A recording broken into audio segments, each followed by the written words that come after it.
A paz do Senhor Jesus, nós chegamos à quarta lição do quarto trimestre de 2020. Lembrando que nós estamos estudando a fragilidade humana e a soberania de Deus. Também estamos falando sobre o sofrimento e a restauração de Jó. Na lição de número 4, nós vamos tratar sobre o seguinte tema: o drama de Jó. Eu gostaria muito que você pensasse em um túnel e esse túnel ele se chamasse sofrimento. Jó, ele passou por um túnel chamado sofrimento. Todos nós temos um túnel chamado sofrimento a ser passado. E os túneis que nós passamos são diferentes. Mas o livro de Jó, ele vai nos ensinar como um espelho. Isso mesmo. A gente vê o livro de Jó como um espelho de aprendizagem para as nossas vidas, para passar por esse túnel. A partir de agora, nós vamos entender como Jó passou pelo túnel do sofrimento na sua vida. E aparentemente estava sozinho, mas Deus o guardou de uma maneira especial. Se você está aqui pela primeira vez, eu sou Edivan Campos, e é uma alegria ter você aqui. Se você ainda não é inscrito no nosso canal, se inscreva para receber os nossos vídeos de ensino e também assuntos complementares, como de família, sobre palestras, sobre pregações. E aqui embaixo tem um link para você cadastrar o seu e-mail para receber os nossos slides. Você apenas se cadastra uma vez e todas as vezes que disponibilizamos vai direto para a sua caixa de e-mail. É importante que você, após se cadastrar, confirme que você é real lá na sua caixa de mensagens. E aí sim, você vai receber um e-mail de boas-vindas com todos os nossos slides. Por exemplo, se você entrou na aula 4, você vai receber o slide de todas as aulas. E uma vez só cadastrado, sempre você vai receber ali os nossos trabalhos de auxílio à escola dominical. Bom, vamos ao assunto. A lição de número 4, nós trataremos o drama de Jó. Ou seja, nós vamos ver o momento que a vida deste homem se tornou dramática. Nós vamos entender, na realidade, o homem mais poderoso do Oriente, que agora perde tudo em apenas um dia e passa de ser um homem maior do Oriente para alguém que agora está no monturo, sem os seus bens, a sua riqueza e sem a sua saúde, e perde também os seus filhos. Então nós vamos entender o drama agora na vida desse homem. Como eu falei no início, ele entrando num túnel chamado sofrimento. Nós temos o nosso texto áureo em Jó, capítulo 2, o versículo 21, que diz assim: E disse, nu saí do ventre de minha mãe, e nu tornarei para lá. O Senhor o deu, o Senhor o tomou, bendito seja o nome do Senhor. Eu gosto mais da versão que diz, nu saí do ventre de minha mãe, e nu morrerei, dá um entendimento melhor. E a verdade prática diz assim: a despeito das grandes provações que se abatem em nossa vida, à luz do exemplo de Jó, devemos permanecer fiel ao Senhor. Nós vamos começar a entender agora como o sofrimento chegou à vida deste homem e como ele enfrentou isso. A leitura bíblica em classe, ela está em Jó, do capítulo 1 ao versículo 13 ao 22, da qual vai dizer sobre as perdas que ele teve, os seus bois, as suas jumentas, os seus camelos, as suas ovelhas, e também vai dizer acerca do momento que ele recebe essa informação e como ele agiu com essa perca. E logo após nós vamos ter Jó, capítulo 2, versículo 6 ao versículo 8, que também vai nos informar aqui que Satanás, ele, além de tomar toda a sua riqueza, ele percebe que Jó poderia prosperar de novo. A primeira investida não deu certo, deu errado. e agora ele vai investir contra a sua saúde. É isso que nós vamos aprender. E aqui nós temos a introdução que diz assim: entenderemos nessa lição que Jó possuía riqueza em várias áreas da sua vida e desmoronou-se em todos os aspectos.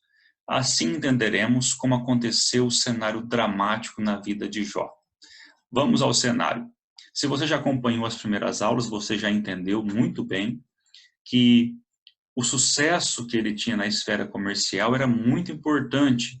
Naquela época, a riqueza era medida através dos gados, ou do gado. Então, nós vemos aqui que ele tinha 7.000 ovelhas, 3.000 camelos, 500 juntas de bois e 500 jumentas. Então, nós analisamos aqui que ele tinha 11.000 cabeças de animais, mas como nós temos aqui o boi, que era juntas, né, significa 1.000 boi, ele tinha ali 7.000 ovelhas, mais 3.000 camelos, que daria 10.000, ele teria 1.000 bois, que daria 11.000, ele teria 500 jumentas, que daria 11.500 animais. Então, ele tinha a sua fazenda abastada em animais, e eu quero que você pense, para comportar todos esses animais, como era grande o espaço, o território que estava na posse de Jó naquele momento. E também quantos funcionários esse homem tinha para organizar ali todos esses animais. Eu coloquei aqui os slides para você entender um pouquinho melhor, que diz assim: os animais que já possuía eram responsáveis pela matéria-prima, produção, trabalho, transporte, de maneira que abastecia sua fazenda e também toda a região. As perdas na área econômica foram então de duas maneiras, na produção e também na exportação. Só para você entender, alguns comentaristas dizem que Jó, ali na sua redondeza, produzia de 90% a 95% da matéria-prima, da comida. Ele tinha ali um poder econômico muito, muito grande.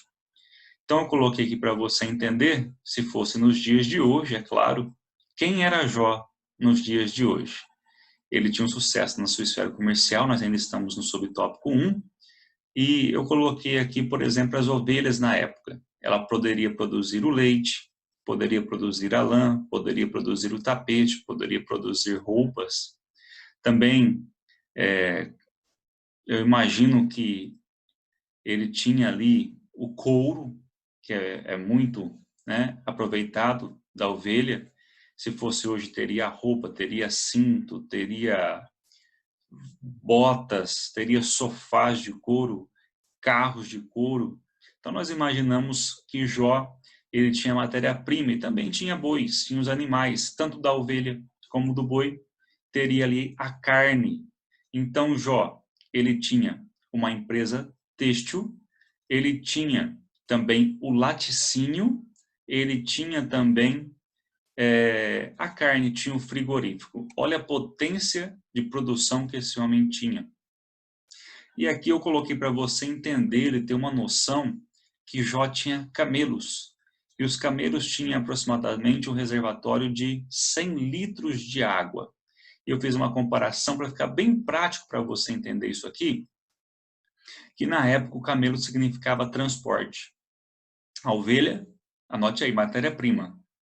O camelo significa transporte.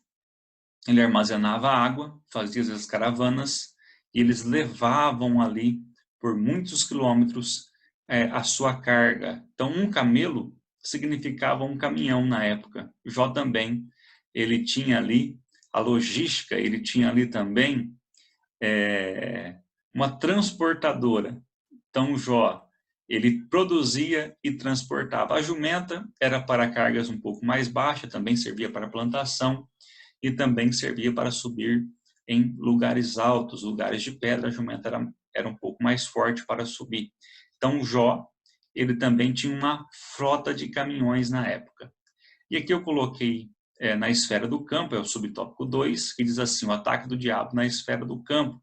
Eu coloquei as jumentas para você entender que poderia ser como um trator de sementeiras, e coloquei também os bois, que as juntas de bois no arado poderia também ser ali considerado hoje, é claro, estou trazendo para os nossos dias de hoje, uma frota de tratores.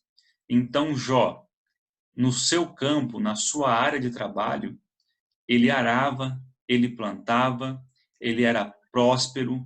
Então, nós temos aí a felicidade de Jó. Como ele era um empresário da época, ele produzia para ele, para a sua fazenda, e também exportava para vários lugares. Eu posso pensar aqui que as suas coisas tinham um selo chamado Made in Jó. É uma brincadeira, mas é ele que tomava conta ali em todas as áreas. Aqui no subtópico 3 diz assim: o ataque do diabo na esfera comercial. Aí nós temos que ele vai atacar o seu transporte, camelos e jumentas. Como eu já disse, o camelo significava que eram os caminhões, que eram os transportes, e Satanás ele vai querer paralisar essa área. Eu quero que você preste muita atenção, que aqui significa o ato de ir e o ato de vir. Ou seja, Satanás, ele quer trabalhar nessa esfera, na vida do crente. Como assim? Por exemplo, Satanás pode querer impedir você de cultuar a Deus.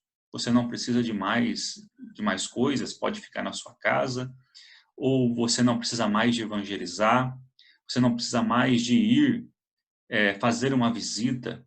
Então, o que ele quer é que nós tenhamos essa parte parada na nossa vida. O que Jesus fala? Ide.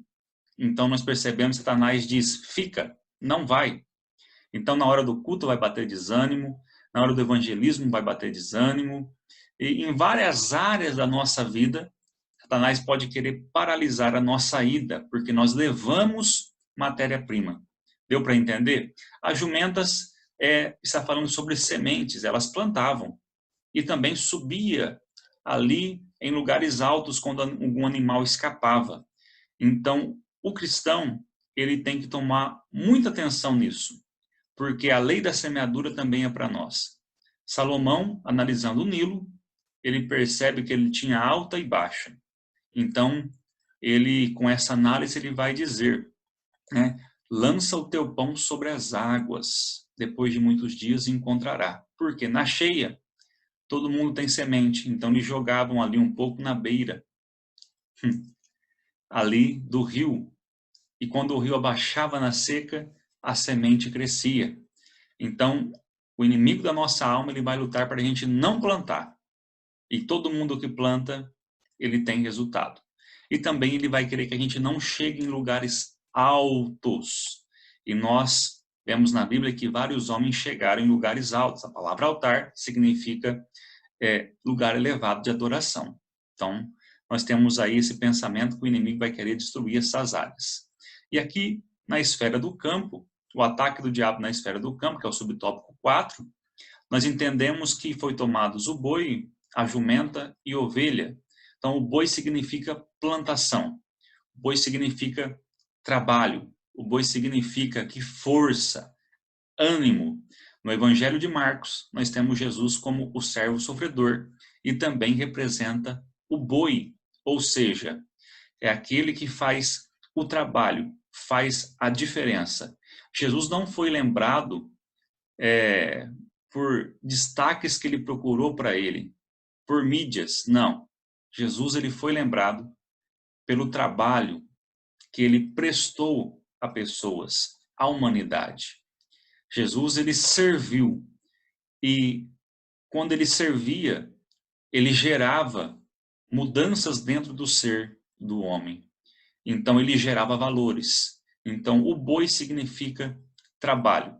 É o desejo de fazer, é o desejo de trabalhar.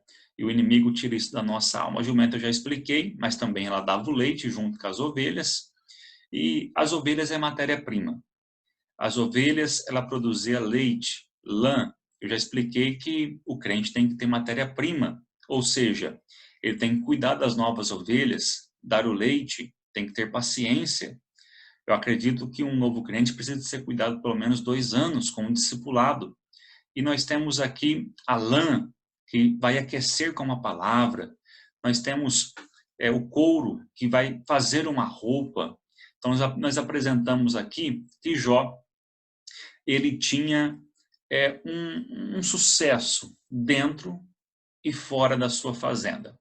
E o nosso escritor colocou, analisando, que nem tudo é Satanás.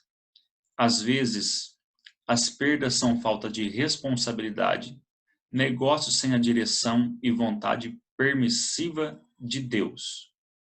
Negócios sem a direção e a vontade permissiva de Deus. Ou seja, nem tudo é Satanás. Às vezes o pneu do nosso carro está igual uma mortadela, e a gente, depois que fura o pneu, a gente fala que foi o diabo. Não foi não, irmão. O pneu já estava careca, o pneu já estava ruim, e ele ia furar, e você sabia.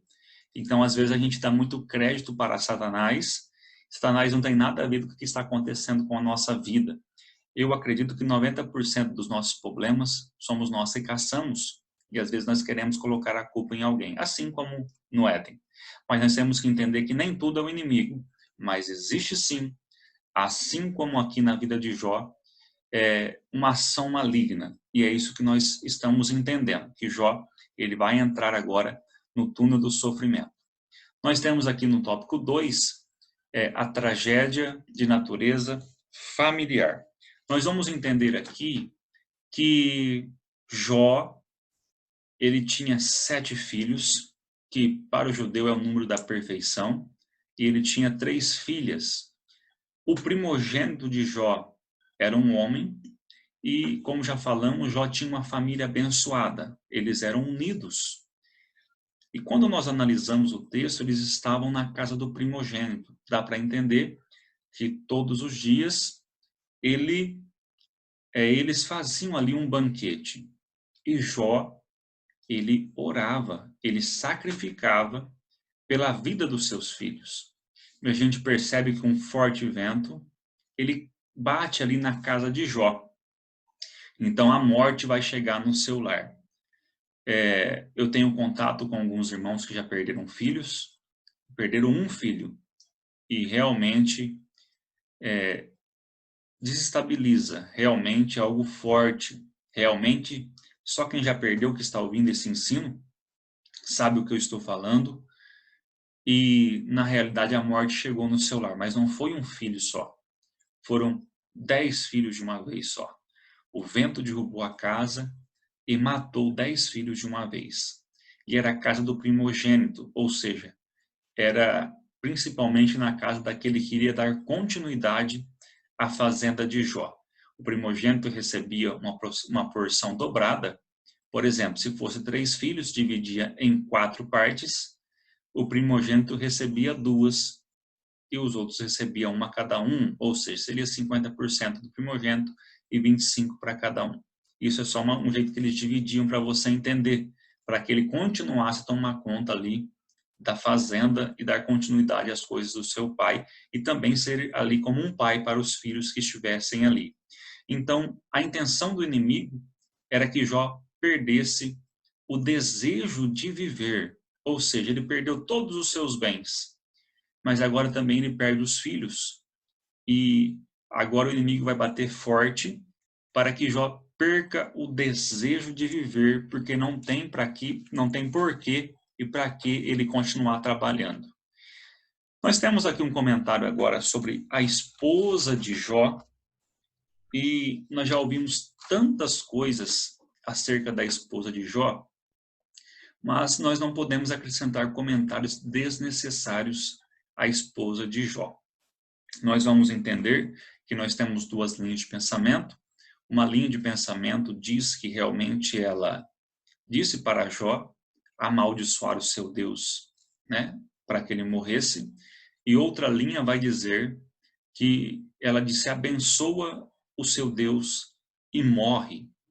Então, analisando isso, nós percebemos primeiro que a prova não foi para ela, mas ela entrou junto com Jó naquele túnel do sofrimento. A estrutura que Jó tinha, a estrutura que Jó possuía, não era a mesma estrutura que ela possuía. E não é porque Jó era homem que era diferente dela. Não é isso que eu estou dizendo. Às vezes nós vemos mulheres na Bíblia que têm uma estrutura melhor do que o homem. Mas nós analisamos ali que a resposta dela para Jó foi uma conclusão de tudo que ela estava analisando. Ela sabia que o marido dela era fiel, ela sabia da vida íntegra de Jó, e ela vai dizer isso primeiro, para que Jó não precisaria buscar resposta para o sofrimento, um alívio emocional. Amaldiçoa ou abençoa o seu Deus e morre. Para com isso, para que ficar sofrendo emocionalmente na situação física que você está? Então ela achou que a blasfêmia poderia traria morte e descanso para Jó. Seria um alívio físico. E é daqui que nós temos que tomar alguns cuidados. Por exemplo, nós temos a eutanásia, é tirar a vida de alguém para tirar o sofrimento. Se dependesse da mulher de Jó naquele momento, ela desligaria o aparelho para Jó morrer. E nós temos aqui esse cuidado muito grande, tocado aqui em algumas áreas que são sensíveis, como ética cristã, que nós temos que analisar bem. E nós temos também o suicídio, é quando a própria pessoa escolhe um momento para tirar a sua vida. Nós percebemos depois nas falas de Jó que ele pede a morte para Deus, mas ele não tem ali em nenhum aspecto o direito de tirar a sua vida. Então ele vai colocar na mão de Deus. Então a mulher de Jó, ela vai ter aí esse momento, essa participação, e nós percebemos que mesmo ela falando isso, naquele momento Jó vai dizer, você está falando como uma louca. Ele não está chamando ela de louca, mas está dizendo que aquela atitude ou aquele jeito que ela falou poderia ser palavras como sem sentido. Por isso que Jó falou, opa, está falando como uma louca, isso não faz sentido. Imagina Jó naquela situação, ainda olhando tudo o cenário que está acontecendo, firme com Deus. Analisamos a nossa leitura bíblica em classe, nós percebemos que vem as notícias. Jó, camelos. Jó, ovelhas. Jó, jumentas. Jó, os bois. Jó, a sua família. E quando chega todas essas notícias, Jó, ele vai rasgar suas vestes, ele vai realmente se curvar, ele vai se entregar a Deus naquele momento, ele vai dizer, no sair do ventre da minha mãe e não morrerei. E o que eu acho bonito em Jó é que ele vai bendizer o nome do Senhor em meio a toda aquela prova. No meio do túnel do sofrimento, Jó, ele vai adorar a Deus. Então, analise bem.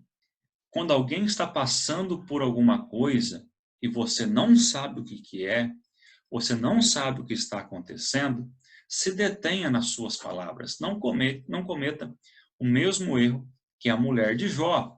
Mas nós temos que parar às vezes e orar em certas ocasiões, para que nós não tenhamos pensamentos loucos, momentâneos, como aquela mulher teve. E esta mulher aqui, ela foi restaurada juntamente com Jó no final do livro. Então, lá no final do túnel do sofrimento, essa mulher foi restaurada com Jó. Ok? Então, eu não te conheço, às vezes, pessoalmente, eu não sei o que passa na sua vida, mas Deus te conhece. E se você está no meio do túnel do sofrimento, não se desespere. Glorifique a Deus assim como o Jó fez. Porque no final do túnel, Deus te dará grandes bênçãos. Nós temos aqui um fato, né, que da sua tragédia, o subtópico 3 do capítulo 2, que diz assim: um vento forte soprou sobre a família de Jó, devastando-a. Ainda hoje, fortes ventos continuam a soprar em famílias inteiras. O resultado desses ventos é a degradação familiar. Nós vemos famílias destruídas através de divórcios, drogas, etc. A exemplo de Jó, o crente deve se refugiar em Deus. É preciso que a família abra, né, ali a Bíblia na sua casa e busque o Senhor em estudo e devoção. Então, a gente sabe que às vezes a gente está em alguma congregação pregando, em alguma igreja, e alguma mãe vem e diz assim: o senhor pode orar pelo meu filho que está nas drogas? O senhor pode orar pelo meu marido que está preso? O senhor pode orar pela minha esposa que está com câncer? O senhor pode orar? Por quê? Para cada um há um túnel de sofrimento. E realmente, até hoje, os ventos fortes sopram na nossa vida. Os ventos fortes abatem a nossa alma. E quando a gente olha aqui, a gente tem que entender que a gente tem que se refugiar em Deus. Abrir a nossa Bíblia, buscar a palavra de Deus, fazer um estudo de devoção ao nosso Deus, porque sem Deus a gente não consegue passar por esse túnel. E é interessante que é um fato tão grande que isso acontece na vida de Jó, e as pessoas às vezes analisam friamente o que está acontecendo na vida de alguns, mas Deus não avisou Jó que tinha falado com o inimigo e que ia acontecer isso. Ô Jó, ó, falei com o inimigo, tá tudo certo, tá? Você vai passar por isso, isso e isso. Deus não deu resposta para Jó. Deus não avisou Jó. Deus não deu satisfação para Jó, como ele precisasse de fazer isso. Mas às vezes você pode estar pensando aí que esse fato está acontecendo na sua vida, assim como aconteceu na vida de Jó, que Deus não está te vendo. E Deus está te vendo sim. Existem espectadores celestiais que olham para a nossa vida nesse túnel que nós estamos passando. Bom, nós temos aqui o tópico 3, né, que vai dizer que o diabo toca na saúde de Jó. Após várias tentativas para dizimar com a vida de Jó, Satanás percebe que seu plano havia fracassado. E agora, através da vontade permissiva de Deus, vai tocar em sua saúde. Olha que interessante. Jó perdeu os caminhões que são os camelos e ele bendizeu o nome do Senhor. Nós temos Jó perdendo as ovelhas, a sua matéria-prima, e ele dá glória a Deus. Nós temos Jó perdendo as jumentas, as suas sementes, e ele dá glória a Deus. Nós temos Jó perdendo os seus bois, e ele dá glória a Deus. É duro, é difícil, mas ele perde agora os seus filhos, e ele dá glória a Deus. Então Jó perdeu tudo, tudo.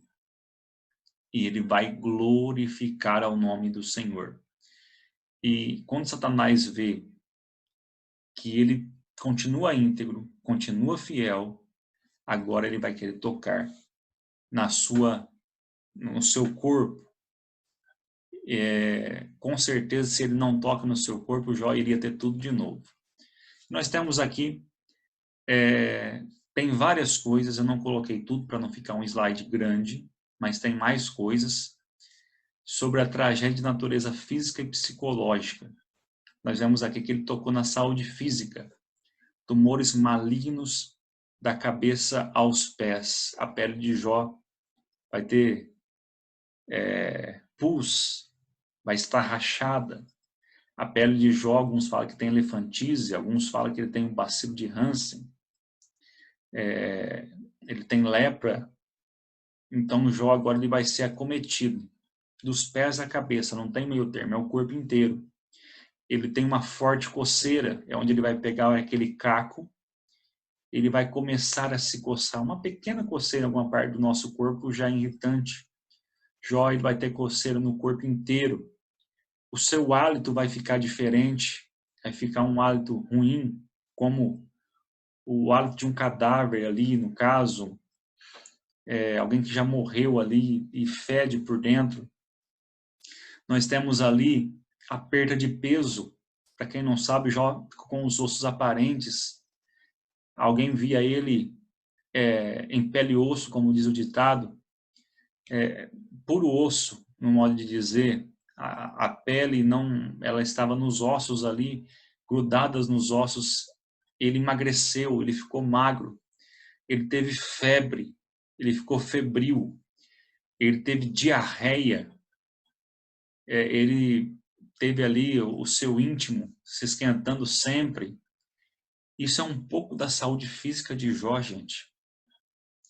Olha o sofrimento que esse homem teve fisicamente. Ele vai para as cinzas, e essas cinzas eram um monturo fora da cidade, era um lugar onde se colocava, os estudiosos dizem que colocava as fezes da cidade, onde colocava o lixo. Aquelas crianças que corriam de medo dos seus conselhos, agora passam e desprezam de Jó. Algum comentarista vai dizer que cospem em Jó. As pessoas que Jó ajudava agora têm nojo dele. Os seus parentes agora, eles não querem ver Jó. E lá no final do livro vai dizer que os parentes trouxeram presentes. Mas na hora da prova, Jó, ele não foi ajudado por ninguém, por permissão de Deus. Então você pode dizer, mas aquele irmão, aquela irmã, os meus parentes poderiam me ajudar nessa hora. Não vão te ajudar, porque é um túnel que você tem que passar. E lá no final do túnel você vai conhecer o teu Deus. Vamos lá? Nós temos a saúde mental. Coloquei poucas coisas aqui para não ficar tão grande, mas ele não conseguia dormir, ele tinha calafrios, depressão, pânico, emocionalmente abatido, a noite não passava para esse homem. E nós vemos que, além da doença física, Jó, ele tinha visões noturnas, ele tinha pânico ali, ele tinha forte ataque do inimigo, ele não sentia, ele está dizendo aqui em algumas partes dos textos, que ele tem muitos versículos, que ele não sentia a presença de Deus. Imagina esse homem que sentia sempre a presença de Deus, que adorava a Deus todo dia, todas as noites ele passava ali, começava ali na oração e no sacrifício, agora ele não sente mais Deus. Então nós vamos ver que Satanás ele bateu pesado contra Jó.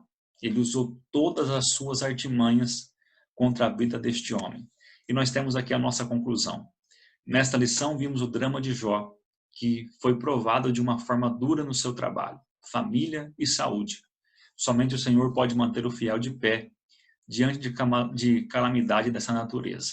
Então nós entendemos que Jó, a partir da lição 4, ele vai entrar no funil do sofrimento. E não acabou por aqui. Eu quero que você, nessa lição, entenda o livro de Jó e tenha ele como um espelho para todas as coisas que você passa. Independente do túnel que você está passando, Deus quer te mostrar através desse livro que você pode sair vencedor no final desse túnel. Que Deus abençoe a sua vida. Se você ficou até aqui, o final desse livro, parabéns, desse estudo, dessa lição. Parabéns. É um sinal que você está interessado em aprender a palavra do Senhor. Se inscreva, compartilha, deixa o seu joinha para que o YouTube transmita essa mensagem a mais pessoas que precisam, que estão passando por um túnel do sofrimento e às vezes não sabe aonde olhar, aonde buscar. Está aqui o livro de Jó. E como Deus, ele trabalha para nos ajudar em meio a esse túnel do sofrimento. Que Deus abençoe a sua vida. Foi bom ter você aqui. Deus guarde a sua família. Amém.